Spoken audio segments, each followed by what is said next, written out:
Welcome everybody. It's Gerard here at Dynamis, and I've got with me Rhys Hughes over in Wales. And Rhys has kindly accepted an invitation here to talk about tactical communications and how to defuse and de-escalate situations, and what his interest is in that whole area. So I'm going to ask Rhys to briefly introduce himself to you. My background basically is I'm been working in social care most of my life, latterly as a foster carer, working with more interesting young people who present with more challenging end of behaviour, and people who are very often expert in conflict. It's what they've learned how to do and how to use in their day-to-day life, and that's where I sort of came in. So you've been working with young people who've got a range of emotional and behavioral difficulties, and you've been doing that for an awful long time. I understand you're also lecturing at local university. Yeah, you're part of educational programs. Yeah, I work as an associate lecturer in a local university on the social work master's and degree program, and on the adult mental health nursing program. Okay, very good. So yeah, you also have the opportunity to see a lot of training happening, and sometimes you're involved in training healthcare professionals and social care professionals in how to deal with conflict, right? Yeah, that's right. And it's quite interesting because you come into roomfuls of people and everybody knows something. Everybody can bring a little bit of something in from their lives, and people who didn't realize they had skills before, or they didn't realize they'd had experiences or done something, and that they'd been sort of unconsciously competent. If that makes sense, is that very often people who come in and they've managed to do something almost they thought by accident, but it was actually the right thing to do at the time. Right. And of course, one thing you always hear me say is that experience is something you get shortly after you need it. Yes, that's right. Yes. So, about 30 seconds after you needed to have it, you get the experience. So, but it's really great if people can come into a program like that and they've had those life experiences where they've learned how to deal with conflict and so on. But sometimes then you meet people and they really do need help with risk assessment, how to know when it's time to leave a situation, and also times when they need to apply certain strategies and really get clever about what they're saying and communicate clearly and effectively and powerfully with the other person, right? Yes, that's right. And it's one of the things which just shocked me is that people sometimes seem very reluctant to listen to things which their own body, if you like, or their own self or their own sense is telling them. And they sort of hold on to this notion long after they should have gone with something else, long after the situation has sort of got to a point where you think, well, really, you should have been packing your bag at this point, and the window was open and you should have jumped out of it, kind of thing. And people very often stick on in there for that 30 seconds too long, when they should have listened to their own screaming self saying, actually, it's not a good idea to be here. I should be somewhere else right now. So, Rhys, do you think that people stick on in there because they're trying to calm and de-escalate a situation? So we're talking, I guess, about social workers who are maybe doing a home visit or something, or they're even having a meeting at a local authority office. And do you think that they stick on in there and they try another strategy and they try another strategy because, in essence, they don't really know what the right strategy is? They don't have the experience to know what to say. Or worst of all, we tried this strategy yesterday and it didn't work, so I know we'll try it again today. And you see that very often with teachers in particular, where they go into a situation and you end up saying to them, look, you did that, you've been there, you've tried this, shouldn't you really be thinking about trying something completely different? Because we've done this, just because we've done it 5 times and it's failed, doesn't mean that on the 6th time it's going to work. In fact, if we've done it 5 times and it's failed, then it's even less likely to work the 6th time.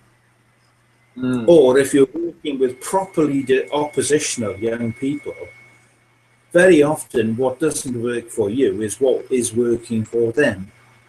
And therefore, you're in a situation where they have deployed a strategy time after time after time. You've responded to it in a predictable way, and it's produced an outcome that they want. Classic in our experience was working with a young person where we ended up with a headmaster saying that if this young person got sent home from school and suspended, every time she told him to go away with 3 F's in it, then that would make it more likely that she was going to do it again tomorrow rather than less likely, because she knew that every time the situation went in a direction that she wasn't comfortable with, she wasn't happy with, she had control of that situation because she simply said that immortal phrase that means go away, and she was on the next train home. It was her key to go home, and so as a strategy, it worked for her. And for the headmaster, whose objective was to make her behaviour more compliant, in inverted commas, it was a disaster area because she had this one piece of non-compliant behaviour which worked for her every time she used it. That makes sense. Yeah, for sure. And so often, I guess, you know, we've got both ends of the scale here. From what I'm hearing from you and the long discussions we've had many times, you've got people who persist using strategies that don't work to the point where it gets them into trouble and into danger. And at the other end of the scale, you've got people who've got no tolerance for the negotiation at all and no insight into it. And that's them disengage much more quickly. And then we never get to solve the problem that was happening in the first place. So we seem to have 2 extremes happening quite a lot, where actually we need that balance in the middle, don't we, of people who can, you know, communicators, professional, tactical communicators, who can both, who can both negotiate to the point where it's perhaps reaching the threshold for safety, so they can push the boundary and really try and really be effective up to a point, but then they know when words are failing and they should really withdraw. And that seems to be where we'd like people to be, but it's maybe a difficult place for us to get people.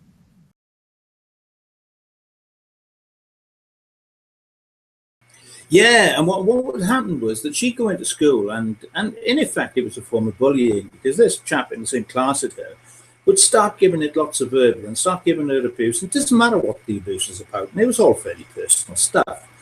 And what would happen is every time, sure as ninepence, off she would go.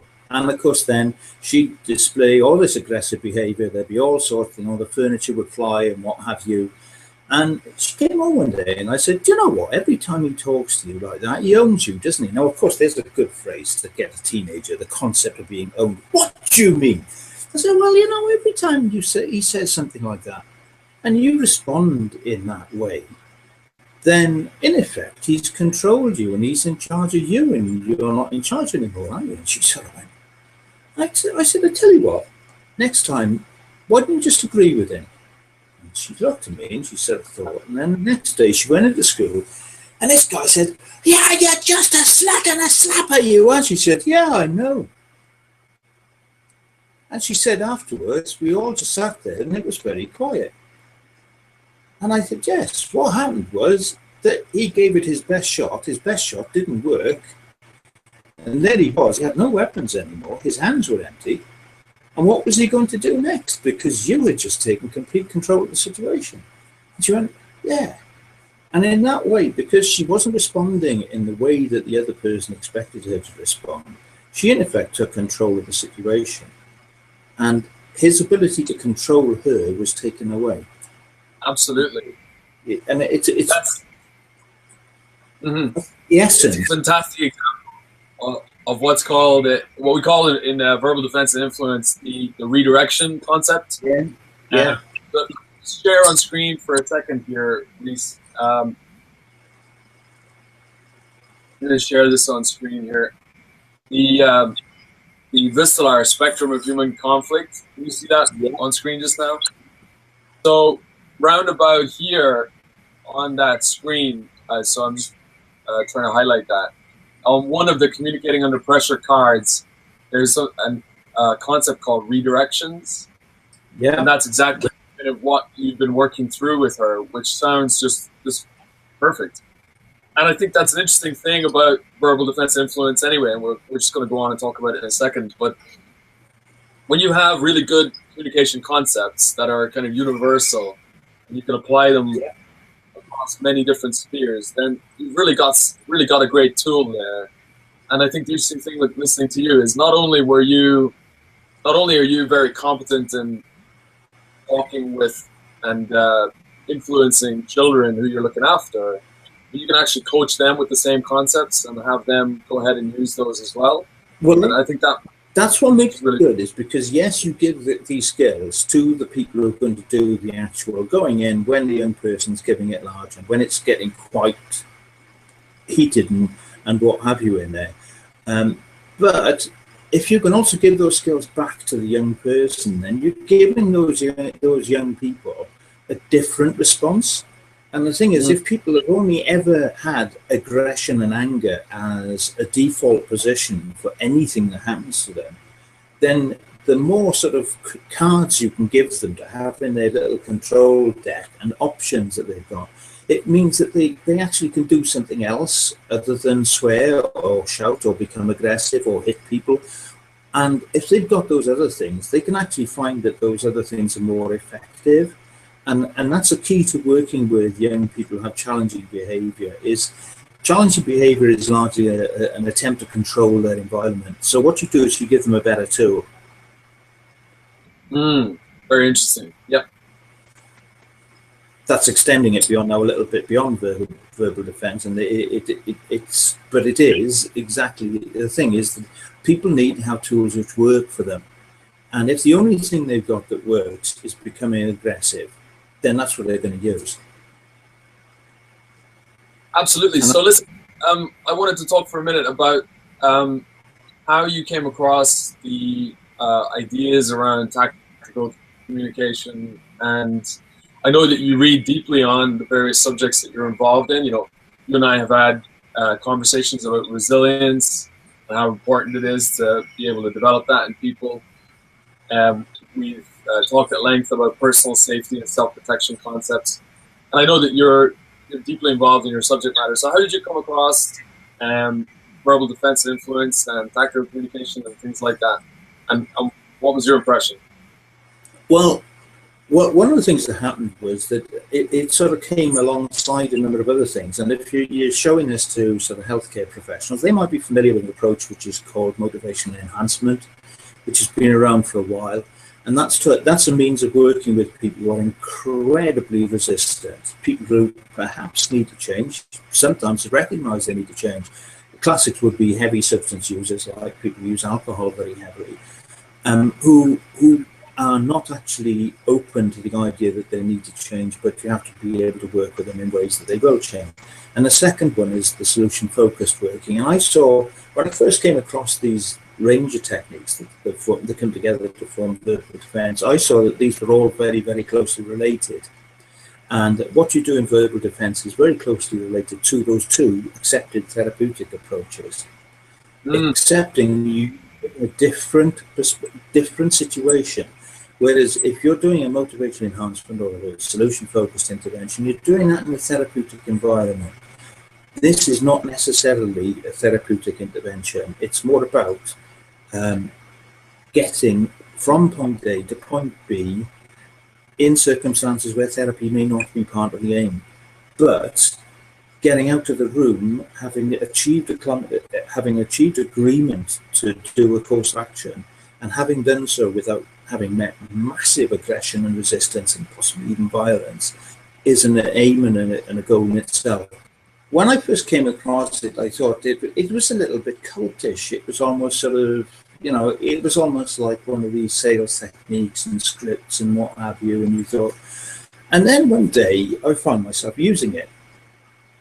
Okay. And I discovered that in using it, it didn't matter what it felt like or what it looked like in the book or what impressions I came away with from the actual written material. This stuff actually worked. And frankly, if it involved painting my head red with stripes on it and it works, I'm up for some of that. I think that's good, because something that works doesn't matter what it looks like or feels. It's something valuable. And it was, in a completely unrelated context. Bethan and I, Bethan, who's also trained with you, we're tasked with dealing with this chap who obviously coming over the fence in a festival, and he had a history coming in over the fence. And the last time he came over the fence, he had taken 6 security staff to get him out. And so Bethan and I went over, and Bethan didn't come with me. She just hid behind the tent.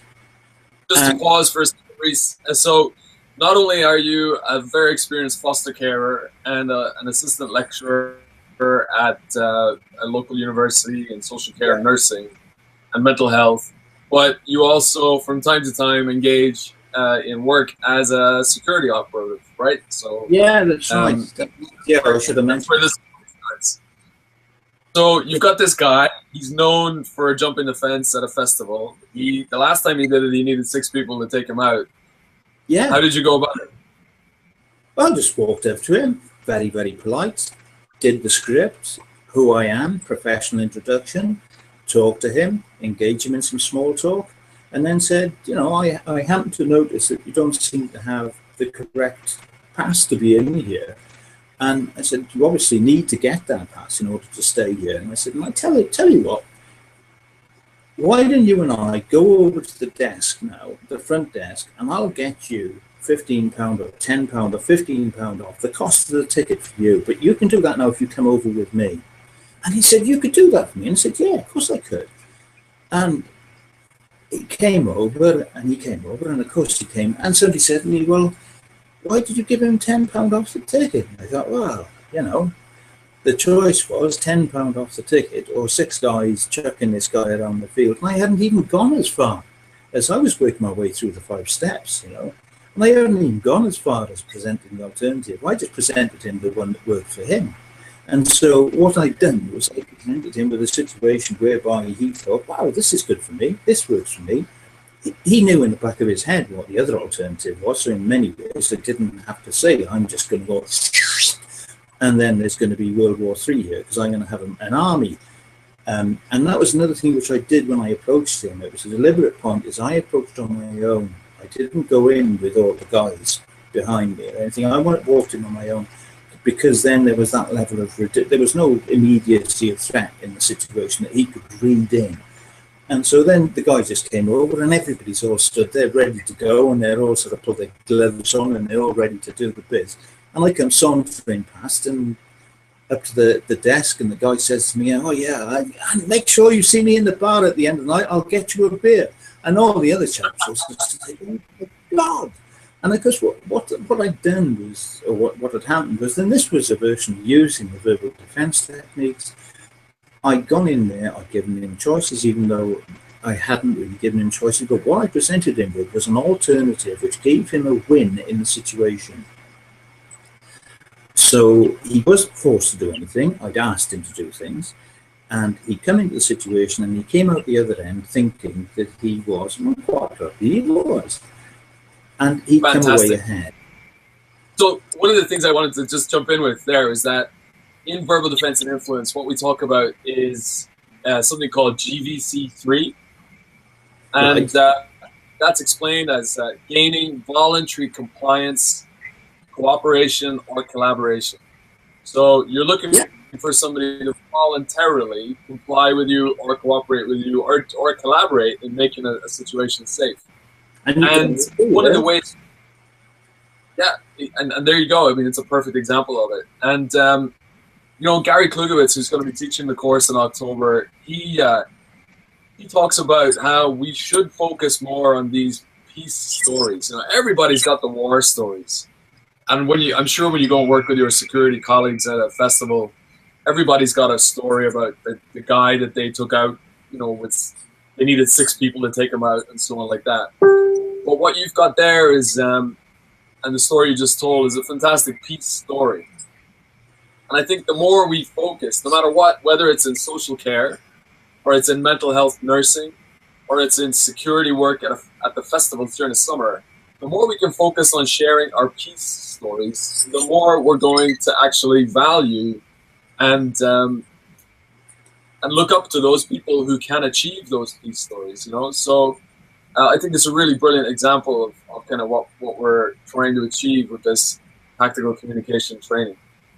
Yeah, and it comes back to relating it into a therapeutic approach, into solution-focused working, is rather than being focused on the times when you had to go in there, the six of you, and drag the person out by the scruff of their neck and do all kinds of restrictive holds and what have you, you focus on the time when you walked in there with a relatively low-key approach and you walked out with a far better result. And so when we come around to doing what will we do different next time, we actually analyze even in situations where it went completely wrong and we ended up doing all kinds of exciting flying through the air things, that we look at the points at which things went well. And we take away, even from the points where it becomes nuclear, the points where, well, actually at that point there, it was going quite okay, or at that point there. And that goes right across from security through. And one of the things we're very poor at in social care is that level of reflection, of actually looking back at what happened and saying, well, actually, okay, they did this, that, and the other, but 30 seconds before they did this, that, and the other, you were doing this. Yes. And if you're not prepared to if you're not prepared to make the causal link between the person who threw the chair across the room and the comments that were being made, and it can be 12, 18 hours beforehand. It might even be that far back. It might have been you did something yesterday afternoon and they came home to roost today. And if you're not prepared to locate, then obviously you're doomed to fail every time. I think that's really what that's reminding me of, Rhys, is that when we get to the end of this cup card, just see if I can show that to you again. When we get to the end of this cup card, there's the blue box here. Can you see that? Yeah. There's a blue box there called report. But when I first went through that with Gary on the course, I was just totally blown away by it. He made it really, really simple and straightforward to an extent. He said there's three main questions that you need to ask when you do reviewing and reporting after an incident. So number one, you ask everybody, "Are you okay?" Important, right? That's something we so miss. I think, in my experience in social care, it's something we miss so much. But question number two, what did we do that was good? Yeah. And then question number three, how do we do this better the next time? That's the key phrase, that is, how do we do it better? Not what did we do wrong, but what do we do different? Because we need to focus on continuously on things which are going to be working for us, not things that went wrong, because that's where you end up with the problem client. Because if every time they get into an interaction with you and it goes all really pear-shaped, you become focused on the bits that are pear-shaped rather than on the bits that actually hold the key to next time getting. As another example, I mean, I couldn't believe I was talking to myself, but again, it was the same young woman I was talking about earlier, but with a headmaster, and I remember sat with her in the car saying, "Well, you know what? That was brilliant." And she said, "What do you mean?" I said, "Well, this time you were in time for an hour before you got arrested." And she said, "Well, how was that brilliant?" I said, "Well, last time it was 45 minutes."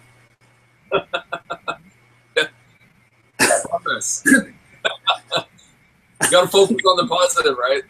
Yeah. And he said, look, you managed an extra 15 minutes before the old bell were called. That's brilliant. Fantastic. And, we joke about it, but actually that's the level, as you say, well, what were you doing in that situation that shows the improvement? You managed to hold your behavior together for an hour instead of 45 minutes. Mm. And that young person, in a daft way, so look at me daft, actually did under a breath go away and think, actually, I did okay there. And yeah, fantastic. And people who are doing, I did okay there. That's the basis for going into town next time and it being 2 hours or 3 hours. And when it goes suddenly. Very good. So listen, I wanted to ask you, I have the feeling we could talk for hours, and we have done in the past. I wanted to keep this particular chat that we're doing to a reasonable length. So I know that you're going to be coming along to the Verbal Defense Influence course, or you're going to be trying to come along in October. I just wanted to ask sort of what really got you excited about that? What's the thing that's really attracting you to it? Because it might be interesting to other people to know, somebody who's so experienced like yourself, you know, what's drawing you to that VDI framework and the system itself. I think actually there's not an awful lot of courses out there that offer this exact combination of bits. The more you look into it, there's an awful lot of them out there which are very, very theoretical, and they're very, very up in the air and full of concepts and diagrams and things like that. And I remember going to a conference with one of your other trainers where we had this model presented of challenging behaviour, and I remember poor old Simon, which name, the right name, and he's there looking at me as if this guy is speaking a foreign language, and to real extent he was. And that's the appeal of VDI, is that it's actually, there's quite a lot of complex concepts in there, but they're not presented in a complicated way. And it's no good you having some vast neurologically based theory of behavior that explains everything if it only explains it to you. If you can't present something simply, then what you're presenting is probably not worth presenting. You go back to Einstein, you know, who would sit in the middle of the square with bits of rubber and balloons and pencils and what have you, and explain relativity to people who walk past. And because that really, really complex theory was simple to him, he could explain it to people in ways that are simple. And that's the appeal of VDI, that it's not complex. It doesn't, it is complex when you look at it, but then when you look at it initially, you can understand the baseline concepts relatively quickly and relatively easily. And that's the appeal for me. It's something like what really appealed to me with FES was the fact you were presented with something that you were not going to have to spend hours and hours and hours trying to get somebody to understand. Is you could present it to them once, and they would, at the end of that once, have a reasonable grasp. And you might have to go over it again once or twice, but they would have the basic ideas there. And that's where VDI will score. And it will score as a technique when it's more widely disseminated in the UK, is you can give this to people and they can relatively quickly go out there and get on with it. Whereas there's any number of particularly therapeutic approaches, you know, you're 2-3 years down the line and you're still sort of training. Whereas this one, you can go for the quick result. Does that work? And I'll give you an example of my experience. You know, I've been working the verbal defense influence concepts here in the UK pretty much on my own as a practitioner for about 2 years, two full years now. And just the other week, I was up in Edinburgh delivering a course with a group of social workers who work with children in what they call through care. And right. you know what I'm saying. So after the care home experience, and just before they really excel in independent life. And on the second day of our course, one of the social workers was sat in the room, and I said, you know, how did it go yesterday? How was your experience in the training? And she said, it was really different. She said, normally people come into the room and they give us all these theories, and they say, you know, here's how the brain works, and here's what our transactional analysis model, here's how it works in theory. And now you have to go back into practice, and you really have to develop your own way of doing that. And there's no actual time for performing the skills in the training. Yeah. Because the ideas are so theoretical, you can't practice them. Yeah. They're so wide open. But certainly in the verbal defense influence training and how I've been trained to teach it, you know, people are within minutes. You have them up and doing very simple exercises and drills, and they're having to perform the skills. And that's what I love about it, because, you know, I have the evidence as a trainer. I have the evidence in front of me of how somebody's performing a particular skill. I'm not just feeding them lots of conflict theory. And I think that's, unfortunately, that would appear to be something that's really quite different and new. And that's something I'm really pleased with in my own experience of verbal defense influence. And I think you touched on that just a second ago. It's very practical. Yes, it's back, you know, to that old American saying about when you were surrounded by alligators, it's really hard to remember that your corporate objective is to drain the swamp. Very good. It's not normally used in those words, is it? But you know, that's true is when something is so happening and in your face, very often that ability to point out, to pause and to reflect and think, well, how shall I react to that? You've actually got to get on with it, and that's one of the things with VDI and FES is that they give you that sort of, right, well, we'll do this now and we'll sort of think about the rest. We'll do the polite bits later, we'll do the funny bits later. But this is something that gives me a here and now. And these kind of systems that require you to sort of draw a diagram and go away and look at it for 6 hours and then come back with the answer to the question are not really suitable for real life. Brilliant. Well, listen, I wanted to ask you, just, I suppose, I'm